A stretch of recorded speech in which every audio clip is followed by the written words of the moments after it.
Corée du Nord-Russie, des relations qui n'ont jamais été aussi étroites en termes de livraison d'armes. C'est en substance ce qu'a déclaré Shin Won-sik, le ministre de la Défense sud-coréen. Alors que certaines usines d'armes en Corée du Nord fonctionnent à une capacité de 30% à cause de la pénurie de matières premières ou d'énergie, d'autres usines qui produisent des armes et obus pour la Russie fonctionnent à plein régime. La Corée du Nord aurait expédié environ 6700 conteneurs vers la Russie depuis septembre dernier, ce qui représente 3 millions d'obus d'artillerie de 152 mm ou 500 000 obus d'artillerie de 122 mm. Des chiffres qui préoccupent également les États-Unis, à tel point que Shin Won-sik s'est entretenu ce mercredi avec Lloyd Austin, le secrétaire à la défense américain. Shin Won-sik et Lloyd Austin ont partagé leurs préoccupations sur le fait que les transferts illégaux d'armes entre la Russie et la Corée du Nord représentent une menace sérieuse non seulement pour la péninsule coréenne, mais aussi pour la paix et la stabilité du monde. Les deux hommes se sont également engagés à répondre fermement, en coordination avec la communauté internationale. Bonjour Jean-Vincent Brisset, merci d'être avec nous. Cette communication du ministre de la Défense sud-coréen, elle est inquiétante. On dit qu'il n'arrête pas de dire que les réseaux se multiplient de plus en plus. On disait que Moscou avait ce partenaire, la Corée du Nord.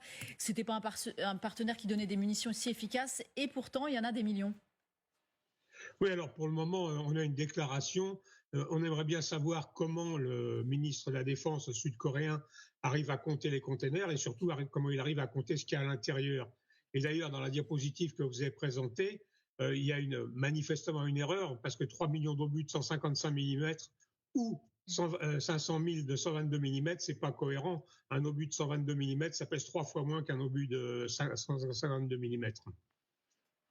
Est-ce que ça veut dire quand même que le partenariat, mis à part la taille des obus, fonctionne entre Moscou et Pyongyang? On sait que normalement, Poutine devrait aller sceller bientôt un autre accord et notamment que la Corée du Nord teste des missiles en ce moment pour aussi les envoyer à la Russie.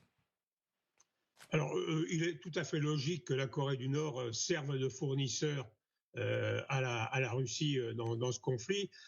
C'est entre autres un retour des choses suite à la guerre de Corée dans les années 50, où c'était la Russie qui fournissait des armes et pas seulement des armes à la Corée du Nord. Donc oui, ce qui est aussi très étonnant, c'est le chiffre 3 millions d'obus. C'est cohérent avec le nombre de containers, mais 3 millions d'obus, c'est 3 fois ce que l'Union européenne à elle entière promet de livrer et qu'elle n'arrive pas à livrer en un an. Oui. Alors le problème c'est ça, c'est que d'un autre côté il y a une certitude, visiblement ça fonctionne pour les Russes, et de l'autre côté pour les Ukrainiens il y a que de la promesse. Est-ce que le match est inégal selon vous?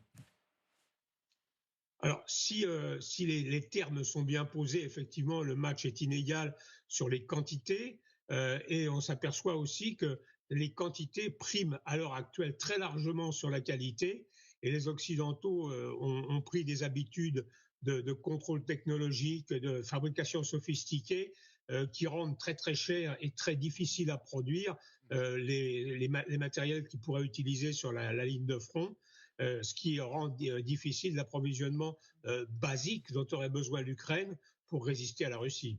Oui, Jean-Vincent Brisset, on nous dit que cet approvisionnement de la Russie, cet échange, ça aurait permis de stabiliser les prix des denrées alimentaires en Corée du Nord. C'est ce que dit le ministre de la Défense sud-coréen. Donc c'est pour ça qu'ils vont pas s'arrêter. Alors là aussi, on a un chiffre qui a été donné par ce ministre de 9000 containers qui seraient descendus de la Russie vers la Corée du Nord, qui contiendraient tous de la nourriture. C'est possible et c'est un des gros problèmes de la Corée du Nord, ces difficultés pour approvisionner la nourriture. Là aussi, comment est-ce qu'il arrive à savoir ce qu'il y a dans les containers? C'est intéressant.